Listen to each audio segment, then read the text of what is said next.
আচ্ছা, আজকে বাইকের জন্য অনেক ইম্পর্টেন্ট একটা কথা বলবো। আমরা যখন সকালবেলা বাইকটা বের করি, সেটা যেখানে থাকতে কেন, যখন আমরা বের করি তখন হচ্ছে গিয়ে অনেকে কি করে যে বের করি আগে হচ্ছে গিয়ে পিক আপটা দেয়, এক্সেলেটারটা দেয়, তারপর হচ্ছে গিয়ে সোজা টান দেয়, কিন্তু আসলে এটা ঠিক না। আপনার করতে হবে কি যে আগে প্রথমে গিয়েই বাইকটা যখন আপনি বের করবেন তার আগে স্টার্ট দিয়ে কিছুক্ষণ রেখে দিতে হবে। সেটা যদি গরমকালে হয় তাহলে হচ্ছে গিয়ে আপনার 1-1.5 মিনিট 2 মিনিট এনাফ। আর যদি সেটা শীতকালে হয় তাহলে একটু 5 মিনিট রাখার চেষ্টা করবেন। তো তাতে কি হয় যে আপনার বাইকের ইঞ্জিনটা আছে, ইঞ্জিনের অয়েলটা ওয়ার্ম আপ হয়। ওয়ার্ম আপ বলতে আপনার ইঞ্জিনের যে অয়েলটা থাকে সেটা নিচে জমা থাকে, যেহেতু সারা রাত হচ্ছে গিয়ে বন্ধ ছিল, তো সেটা নিচে জমা থাকে।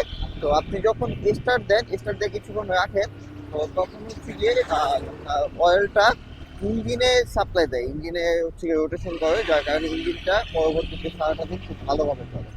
তো সে এই জন্য হচ্ছে গিয়ে সকালে আসলে কিছুক্ষণ আপনার স্টার্ট দিয়ে রেখে দেওয়া উচিত। তাতে হচ্ছে গিয়ে বাইকটা অনেক ভালো থাকে এবং সারাদিন আপনি চালায় খুবই বেশি মজা পাবেন।